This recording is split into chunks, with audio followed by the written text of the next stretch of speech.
It started like any other evening. Across Iran, families gathered for the nightly news.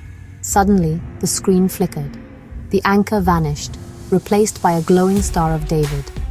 A chilling message appeared in Farsi and Hebrew, a direct warning broadcast into millions of homes. The interruption lasted only a minute, but its impact was seismic. Phones rang, social media exploded, and confusion reigned. This wasn't a bomb or missile. It was a digital invasion. Psychological warfare delivered straight to the living room. The message was clear. We can reach you anywhere. Your technology is our weapon. The attack undermined the regime's authority, exposing vulnerabilities in the state's communications. For ordinary Iranians, it was a violation of trust. The TV, once a symbol of stability, had become a tool of intimidation. This was the opening shot in a new kind of war, one fought with code, not soldiers. The psychological impact was immediate, sowing doubt about the state's ability to protect its people. The event was a stark reminder: in the digital age, nowhere is truly safe. The incident marked the start of an intensified, high-stakes cyber conflict. The world was watching, and so were the hackers. The war had come home. The 2025 TV hack was just the latest battle in a long, hidden war. For years, Israel and Iran have waged a relentless cyber struggle. Spies, hackers, malware, and sabotage. Both sides have targeted critical infrastructure, water, power, government servers. This is warfare in the shadows. Low cost, high impact, undeniable. The roots run deep. What began as website defacements escalated into attacks on oil facilities and defense companies. Each breach led to retaliation, fueling a cycle of innovation in digital weaponry. The weapons are code, the soldiers, anonymous figures behind screens. Geopolitical rivalry drives this arms race. Israel fears Iran's nuclear ambitions. Iran sees Israel as a regional adversary. The cyber domain became a new battlefield, one where strikes don't trigger open war, but send powerful messages. State-sponsored hacking groups now act as digital armies, developing custom malware and exploiting unknown vulnerabilities. Both nations have become cyber warfare laboratories, perfecting techniques now unleashed in public. The shadow war is stepping into the light, with global consequences. The rules are unwritten, the lines always shifting. Disruption, not destruction, is often the goal, but the stakes keep rising. The world is witnessing the evolution of conflict in real time. To understand today's conflict, look back to Stuxnet. In 2010, a computer worm, Stuxnet, was discovered, designed to sabotage Iran's nuclear centrifuges at Natanz. It spun the machines out of control while feeding false data to operators. Widely believed to be a US-Israeli operation, Stuxnet was the world's first digital weapon to cause real-world destruction. It changed the rules. Code could now cripple infrastructure. Iran responded by investing heavily in its own cyber capabilities. Since then, both sides have targeted each other's critical systems: ports, water supplies, transportation networks. Attacks on Iranian ports caused chaos. Attempted hacks on Israeli water supplies threatened public safety. The precedent was set. Cyber attacks became a tool of statecraft. The digital realm was now a legitimate battlefield. The gloves came off. Attacks grew more frequent and aggressive. Each side learned, adapted, and escalated. The playbook for today's conflict was written in the aftermath of Stuxnet. Infrastructure everywhere became a target. The legacy, a world where disruption and destruction can be delivered by a few lines of code. The digital arms race continues with no end in sight. The lessons of Stuxnet echo in every new attack.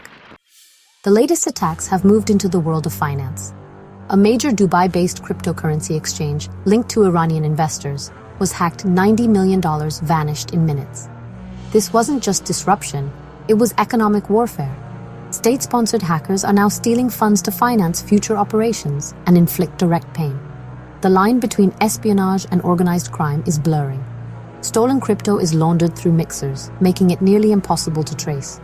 Law enforcement is left chasing digital shadows across the blockchain. The attack sends a chilling message: no financial institution is safe. For Iran, it was a direct blow, cutting off a channel for moving money outside sanctions. For the world, it's a wake-up call. Cyber weapons now target the foundations of digital finance. The global financial system is a new battlefield. The fallout could affect us all. The digital money trail is now a front line in cyber conflict. The stakes have never been higher. The conflict has invaded the most personal spaces, our homes and businesses. Hackers are hijacking internet-connected security cameras, turning them into tools of surveillance and intimidation. Groups like The Watchers have released footage from inside Iranian homes and offices, accompanied by the message, "We are always watching." The psychological impact is profound: privacy shattered, fear and paranoia spreading. Everyday technology becomes a weapon. Is your camera secure? Is your smart device spying? Trust in technology erodes, and the war moves from distant battlefields to the living room. Hacked cameras are also powerful intelligence tools, monitoring officials, observing security protocols, identifying vulnerabilities. Artificial intelligence sifts through the data, finding targets for future attacks. Billions of insecure devices, cameras, thermostats, even refrigerators, are now potential entry points for hackers. Many ship with default passwords and rarely get updated, making them easy prey. The Iran-Israel conflict exposes just how vulnerable the Internet of Things really is. Each device is a potential spy, a weapon in a new kind of war. The rush to connect everything has created a vast, insecure attack surface. The lesson: our digital lives are only as secure as our weakest device. The threat is real, and it's already inside the house. The war for privacy is underway. This is no longer just a state-to-state conflict. Activist groups and digital militias like Persian Cyber Lions and Justice Sword have joined the fight. Some are state-sponsored, others are patriotic volunteers or mercenaries for hire. Their attacks add chaos and unpredictability, blurring lines of responsibility. These groups provide plausible deniability for governments, launching attacks that can't be easily traced. They act as digital infantry, freeing elite hackers for bigger targets. Social media is their battleground, announcing attacks, spreading propaganda, and issuing threats.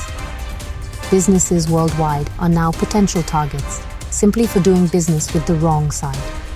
The battlefield is expanding, and neutrality is no longer a shield. In the age of digital militias, everyone is at risk. The Iran-Israel cyber war isn't just a distant problem, it's everyone's problem. Cyber weapons don't stay contained. Once released, they spread like viruses, repurposed by criminals and other nations. Remember NotPetya?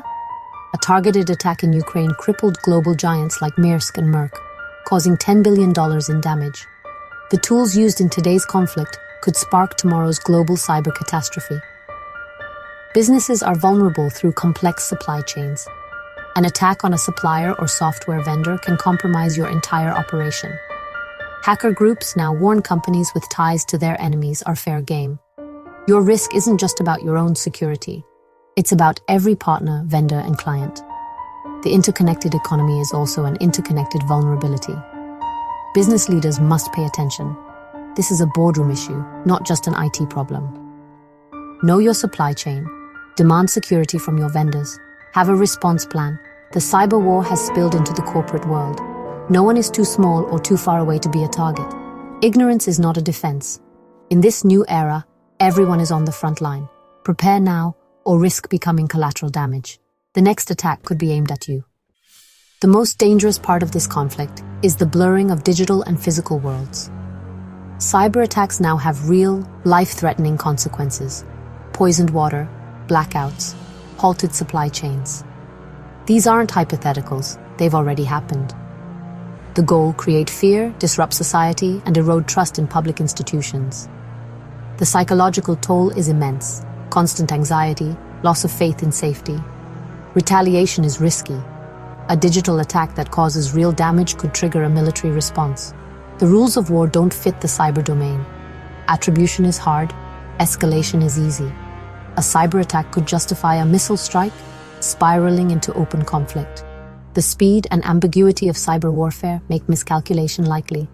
The line between war and peace is vanishing. This quiet war could become very loud, very fast. We're entering an era where every digital attack has the potential for real-world disaster. The stakes have never been higher.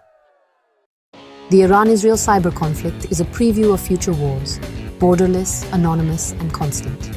The battlefields are our networks. The weapons, invisible lines of code. Security, sovereignty, and conflict must be redefined for this new era. There's no Geneva Convention for cyber war. Nations are making up the rules as they go. International norms are urgently needed before catastrophe strikes. For individuals and businesses, cyber hygiene is now civil defense. Strong passwords, two-factor authentication, and regular updates are essential. In a world where your camera can be hijacked, personal responsibility is critical. Modern wars are hybrid, fought on the ground, in the air, and in cyberspace.